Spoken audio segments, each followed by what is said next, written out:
सांगली जिल्हा हादरला. पोटच्या पोरींना चोरी केल्याच्या संशयातून बापाने 36 तास उलटं टांगलं. एक मुलीचा मृत्यू, दुसरीवर उपचार सुरू. एका बापाने क्रूरपणाची सीमाच ओलांडली आहे. चोरी केल्याच्या संशयातून आपल्या दोन्ही मुलींना थेट उलटं लटकून ठेवल्याची घटना घडली. यात एका मुलीचा मृत्यू झाला आहे. सांगलीच्या आटपाडी तालुक्याच्या बनपुरीमध्ये हा संतापजनक प्रकार घडला आहे. या प्रकरणी निर्दयी दादू यमगर या बापाला आटपाडी पोलिसांनी ताब्यात घेतले आहे. यमगर यांच्या घराशेजारी राहणाऱ्या एका कुटुंबाने दोन्ही मुलींच्यावर चोरीचा संशय व्यक्त केला. त्यानंतर संतापलेल्या दादू यमगर यांनी आपल्या 10 व 13 वर्षीय अनुजा व सारिका या दोन्ही मुलींना घरात रात्रभर खुंटीला उलटं टांगून ठेवलं.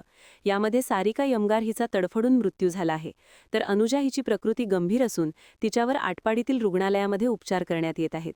दरम्यान आटपाडी पोलिसांकडून याबाबत कोणत्याही प्रकारचा तक्रार झाली नसल्याचं पोलीस निरीक्षक विनायक बहिर यांनी सांगितले आहे.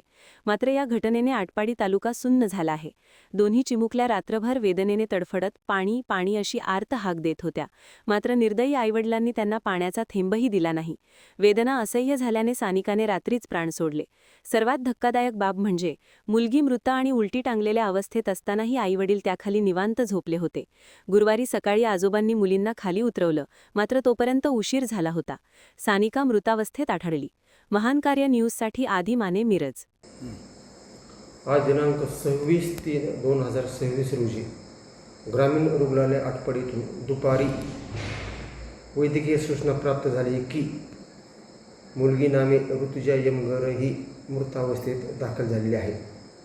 त्यावरून अधिक चौकशी केली असता मौजे बनपुरी तालुका आटपाडी येथील दादू हैबती यमगर याने त्याच्या 2 मुली नामे अनुजा यमगर वय वर्ष 11 व ऋतुजा यमगर वय वर्ष 9 यांना काल रोजी रात्री घरगुती कारणावरून हातपाय बांधून पत्र्याला टांगून ठेवले होते.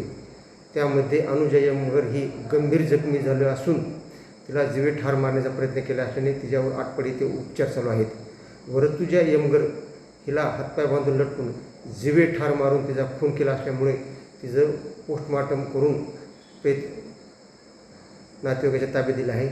आरोपीविरुद्ध गुन्हा दाखल करण्याची प्रक्रिया चालू असून गुन्हा दाखल होऊन पुढील तपास करत आहोत.